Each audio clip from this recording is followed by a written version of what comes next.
Assalamu alaikum, everyone. We are starting with the session that is about stationary points. And last time we talked about stationary points. That was the basic idea. Now we will talk about applications or application of stationary point. And this time, this is basically the second lecture number 2 in that series. And this time it's about mensuration. It's about mensuration.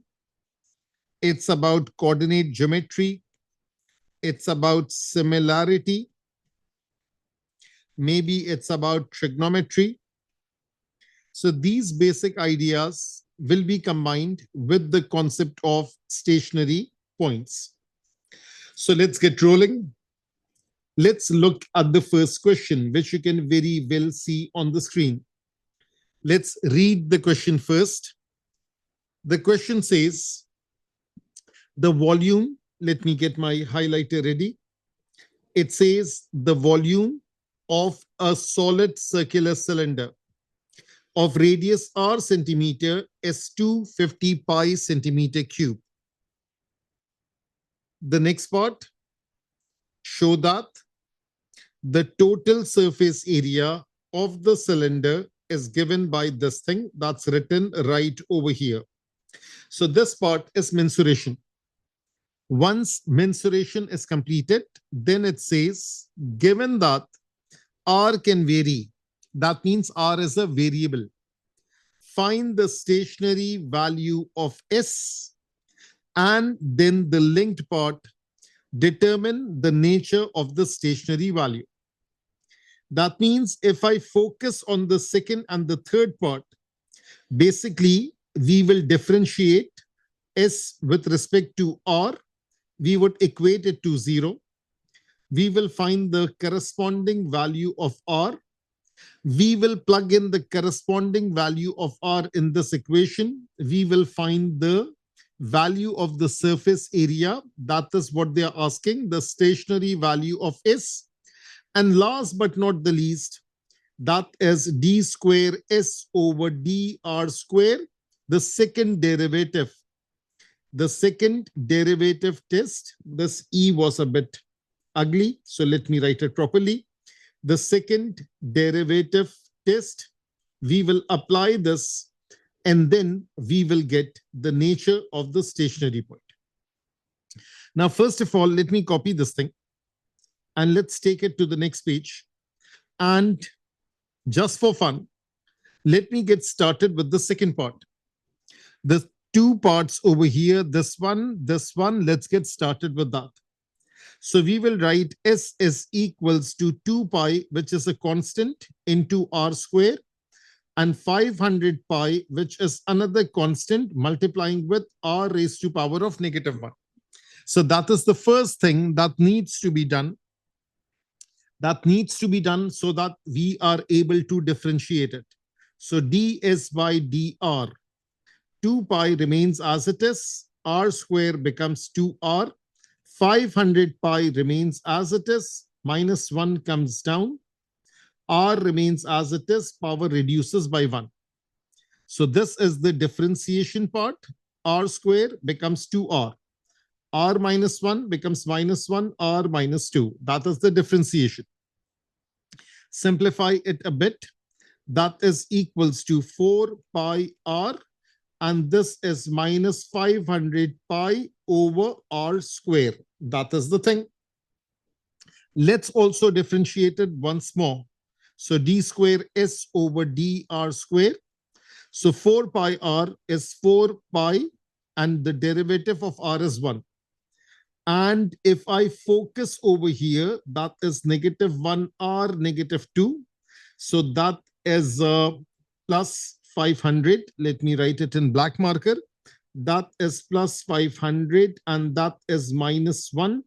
And then -2 comes down. R remains as it is. Power reduces by 1. That is -3. So again, let me tell you the working that I have done. So this R, not the green thing, this thing over here, This r, the derivative is 1. And this r raised to power of -2. So this r raised to power of -2 is -2 or -3. This -1 remains as it is. This 500 pi remains as it is. I think I forgot the pi. So let me write over here. So let me create some space. And over here. And this is 500 pi. All good, all clear? So your working has to be very immaculate. So therefore, this is 4 pi. This negative becomes positive. That is 1000 pi divided by r cube. That is the second derivative. This is the first derivative of surface area. This is the second derivative of surface area. Now let's do the three-step process. The first step, ds by dr equals to 0. Therefore, 4 pi r minus 500 pi over r square equals to 0. So now let's get started with this. So therefore, 4 pi r or minus 500, 4 pi r. I'm just using the wrong marker. So 4 pi r is equals to 500 pi over r square.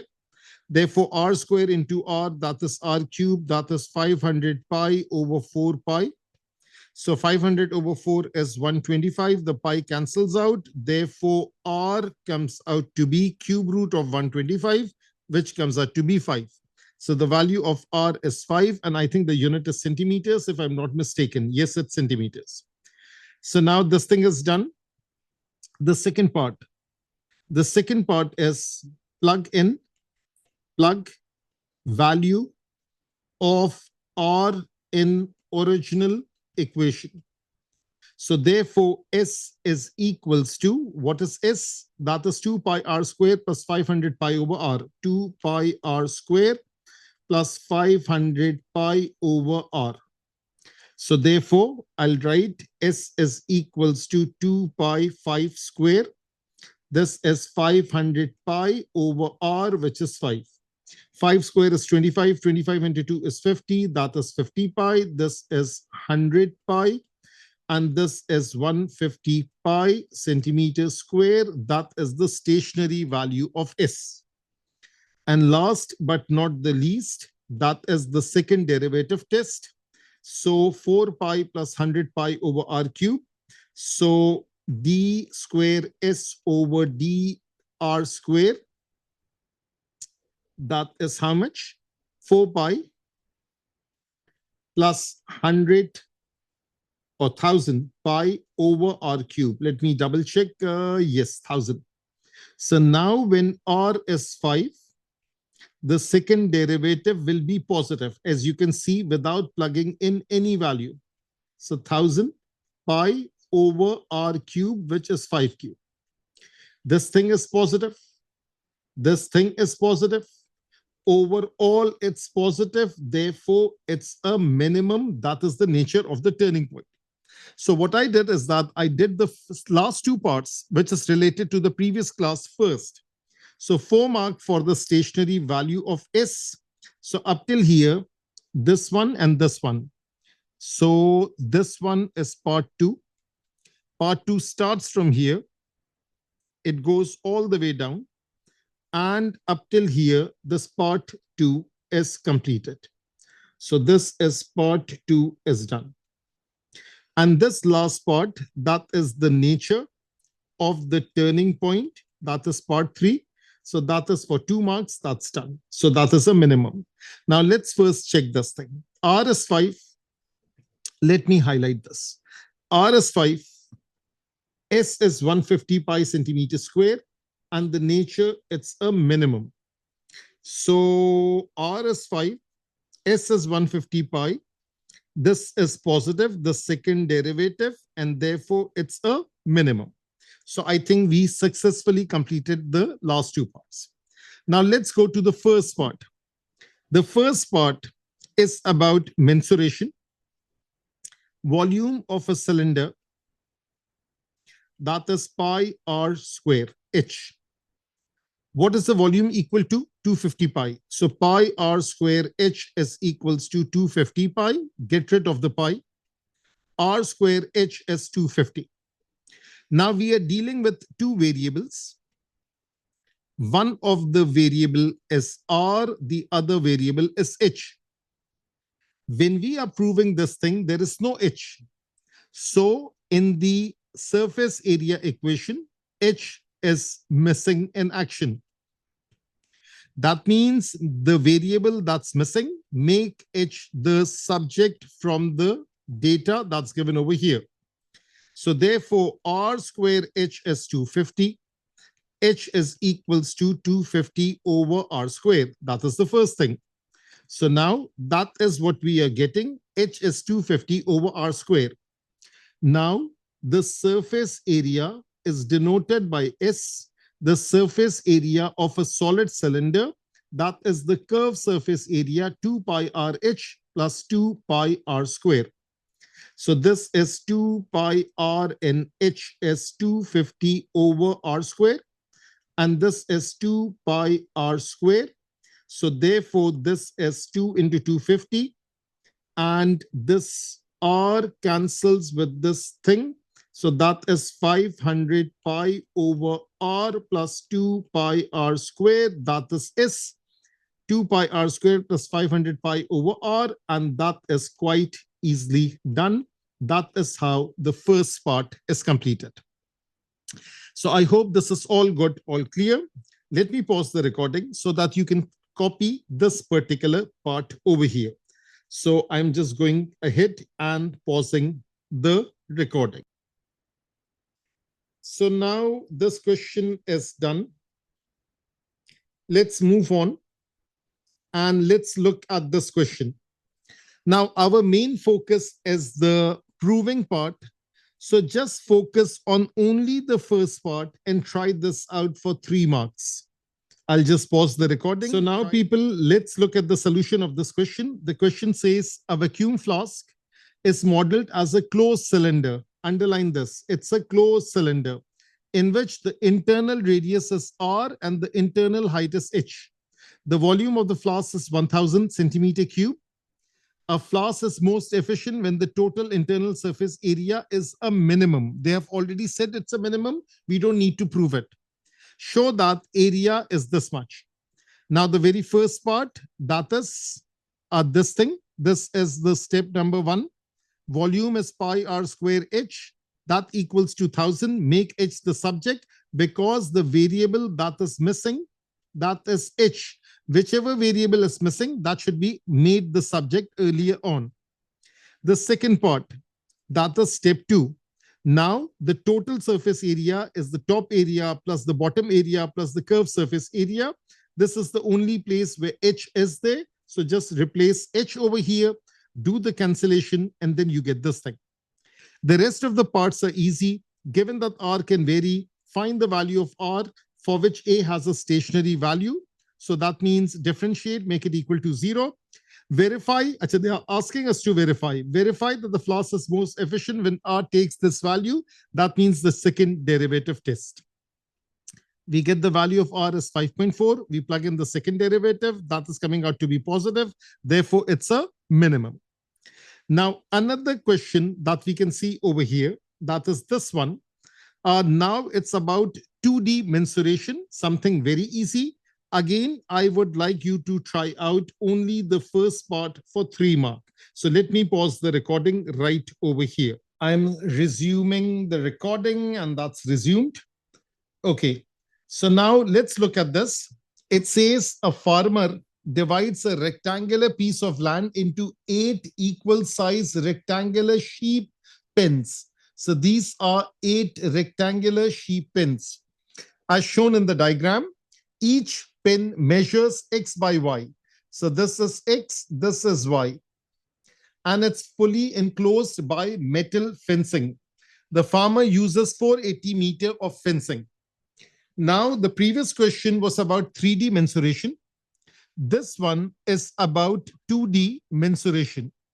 So in 2D mensuration, there are two things that we talk about. We talk about perimeter. We talk about area. So let me get started with this. Let me choose a red color marker. And what we have is this thing. This is 1x, this is 2x, and similarly 3 and 4 and 5 and 6 and 7 and 8. And this is 9, this is 10, this is 11, this is 12. So there are 12x. And this is 1, this is 2, this is 3, this is 4, this is 5, this is 6, this is 7, this is 8, this is 9, and this is 10. So basically, the perimeter is 12x and 10y. 12x plus 10y. That is what we get. And then the perimeter equals to 480. So 12x plus 10y equals to 480. That is equation number 1. Now the equation that we have to prove, total area, that is 1 pen multiplied by 8, 5, 6, 7, 8. That is this much. So which variable is missing? Y is missing. So y should be made the subject. So therefore 10y is 480 minus 12x. And y is 480 minus 12x, the whole thing divided by 10. So in other words, y equals to 48 minus 1.2x. That is what we get. So 480 divided by 10, that is 48 divided by 1.2x. Area is equals to xy. So that is x into 48 minus 1.2x. That comes out to be 48x minus 1.2x square. This is area of 1 pen. So therefore, the total area, that is 8 times 48 minus 1.2x square. So 8 into 50 is 400, and then subtract 16. Yes, that's 384. This is 384 minus 9.6x square. That is the total surface area. So this is of 1 pen. This is the total. And that is the thing that we achieved. All good, all clear? Okay, let's move on. Let's look at the working. That is 2y into 4x. They have taken the whole thing. I took for 1 and then multiplied by 8. This is the perimeter equation. This is what is proven. Now, this particular question, I would like you people to try out the very first part, which is this one. Show that the area of the rectangle is this much. So let me pause the recording so that you people can try it out. So recording is paused. So now this particular question can be done in different ways. The first time, let me do it using coordinate geometry. So first of all, the first question, let's call it method 1. And method 1 that I'm using is coordinate geometry. So what I see over here is that the gradient, that is negative 12 over 16. Change in height is 12. Change in base is 16. 12 over 16 negative because it's going down. The y-intercept is 12. That we can see right away. Equation of line, that is y is equals to mx plus c. So therefore, y equals to minus 12 over 16. That reduces to negative 3/4. So this is negative 3/4 x plus 12. That is the first thing that we get. Now, what needs to be done? When I talk about the area, so that is this multiplied with this. That will give me the area. So the area of this rectangle, and let me read the question first. In the diagram, S is the point 012, T is the point 16, 0. That was obvious. The point Q lies on ST between S and T, and don't assume that it's the midpoint. It's not. And has coordinates xy. The point P and R lie on the x-axis and the y-axis. P lies over here, R lies over here. Show that the area of the rectangle is given by this. So now area of rectangle is given as xy. So this is x, this is y. Now the question is, why did I do coordinate geometry over here? Because y can be expressed in terms of x, that is negative 3/4 x plus 12. And that is how you obtain the spot. That is negative 3/4 x square plus 12x. That is how you prove this area.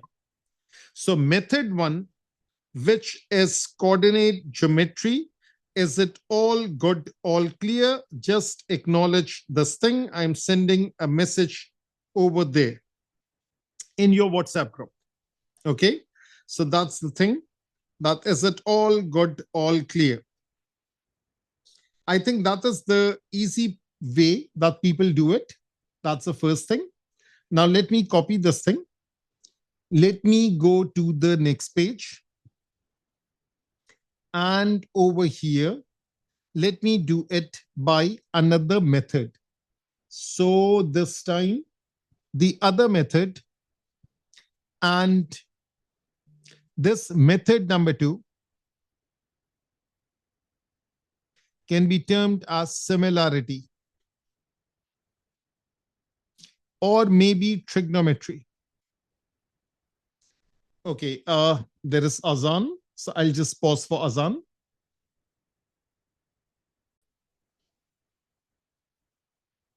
So now over here in the diagram, S is the point and T is the point, and it's the same thing. Now we are using similarity. So similarity is about similar triangles. So let's say if I compare this triangle, this one, with the big triangle. So the big triangle is this thing and this thing. What if I compare these two? So this blue one has a height of 12 and the base of 16. And this red one has a height of how much?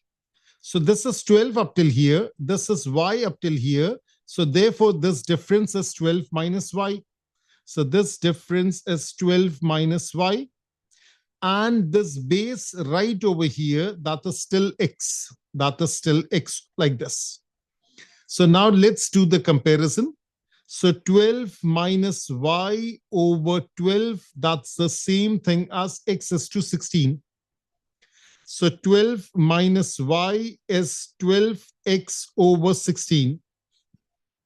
And therefore 12 minus 12x over 16, that is equals to y. Isn't this the same thing as y is equals to mx plus c? This negative 12 over 16, that is m. This y-intercept is c. And therefore, this is exactly the same thing that we have obtained over here. So this one is much easier to understand, and the rest of the working is the same. So y is negative 3/4 x plus 12. It's exactly the same thing. Y is equals to negative 3/4 x plus 12. It's the same thing like this. Now, there is also another option, that is trigonometry, that if I say this angle is theta, tangent of theta is this over this. Tangent of theta from this big triangle is 12 over 16, and still you can do the comparison. So let me write method number 3 over here. So method 3 for the same question, that is trigonometry, that is based upon tangent. And let me just copy this thing and let me write over here so that we have all the different options available at a glance. So over here, let me do the shading, that is for this one and this one, versus for this one, the green one, versus this one. So over here, this angle is theta. This angle is also theta. So from the small triangle, we will say tangent of theta that is equals to 12 minus y over x. This is 12, this is y, this difference is 12 minus y, and this difference is x. For the other one, for the green one, tangent of theta, that is this 12 divided by 16. That is 12 over 16. So now when I equate the two, 12 minus y, let me use a black marker. So 12 minus y over x is equals to 12 over 16. And 12 minus y is 12 over 16x. Therefore, y is 12 minus 12 over 16x. And that is the same thing over there. So we did trigonometry. We did similarity. So let me just erase this part. So yes, similarity was there. And the first method was coordinate geometry. So I think the coordinate geometry was the easiest one. The other two were slightly more conceptual. Okay, now this one, it involves circular measure. Let me write over here. Let me draw something so that you have a pretty good idea exactly what I'm talking about. So I have drawn something like this. So this is radius, this is radius, this is arc length. Arc length is r theta. Area of a sector is half r square theta, provided theta is in radians. So let's see if you can use this particular knowledge. So let me again pause the recording right over here. So now this particular question, it says, a piece of wire of length 24 centimeter is bent to form the perimeter of a sector of a circle of radius r. First part, show that the area of the sector is given by such and such. Now the perimeter of a sector is 2r plus the arc length, which is s, which is 2r plus r theta. So that is the first formula that I have used. Now over here, this perimeter is 24. So 24 is equals to 2r plus r theta. Again, the area is expressed in terms of r. Theta is the missing piece of the puzzle. So make theta the subject. So 24 minus 2r divided by r equals to theta. And that is how theta is made the subject. So we are doing the first part at the moment. When theta is made the subject, therefore the area of a sector is half r square theta. That is half r square, and theta is this thing, the red one, which is 24 minus 2r over r, close the brackets. So now get rid of the square, get rid of the r. So half into r into 24. So half into r into 24 minus half into r into 2r. So therefore this is 12r and this is 2 to cancel, minus r square, that is area. So area is 12r minus r square. The first part is done. Now this time we are going to do all the parts in this particular question. Let me add a page over here. That's right over here. Now it says express this thing in the form, express A in the form such and such, where A and B are constants. Which form is this? This is the completed square form. So second part, we have area as 12r minus r square, which is negative r square plus 12r, right in the proper order. And we want to convert it into the completed square form. So what we are seeing over here is that the first part is circular measure. The second part is completing square, which is quadratics. The third part is dy by dx, differentiation. So therefore, negative is taken common. This is r square minus 12r. That is the first thing. Then negative is there, r square minus 12r plus bracket square minus bracket square. What goes inside the bracket? Half the coefficient of x, that is negative 6, that is negative 6. Rewrite the first three terms as a perfect square, that is r minus 6 whole square. and this one is negative 36. And don't forget, there is a negative on the outside. So therefore, area is negative, that is positive 36. And this is negative r minus 6 whole square. So r minus 6 whole square. And this thing, a minus r minus b whole square. So this is a minus r minus b whole square. So basically, if they wanted it separately, only if they ask for it, a is 36 and b is 6. You can write this out. Given that r can vary, state the greatest value. State means very, very obvious thing. State the greatest value of A and find the corresponding angle of the sector for 2 marks. So this time, it's not just about differentiation since it's already in the completing square method. So let me write over here for part 3. I can use quadratics. A is negative r minus 6 whole square plus 36. This is like y is equals to ax minus h whole square plus k. A is negative. A is negative. That means it's a maximum. Minus h is minus 6. Therefore, h is 6. And k is 36. So this h is what? This is the r value. This is the value of height. And this is the maximum value of k. What is k? That is a, the y value.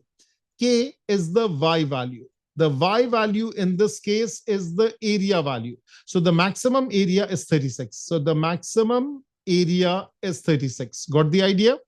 And for what value of h? H is 6. That is the radius. So the value of radius is 6 centimeter. This is 36 centimeter square. And they're asking for the corresponding angle. Now, where is the angle? Theta is 24 minus 2r over r. So therefore, theta is 24 minus 2r over r. When r is 6, theta is 24 minus 2 into 6 over 6. 24 minus 12 is 12 over 6, which comes out to be 2 radians, because that is the unit that we work in circular measure. Let's double check. Greatest value, A is 36, R is 6, theta is 2. R is 6, A is 36, theta is 2. And that is how we get this thing very, very correctly. So this second lecture was about the concept of stationary points along with 2D mensuration, along with 3D mensuration, along with a bit of trigonometry, along with a bit of similarity, along with a bit of trigonometry that I've already written. And yes, coordinate geometry was also there. So that is all about this particular thing. And that completes the class for today. Take care, everyone.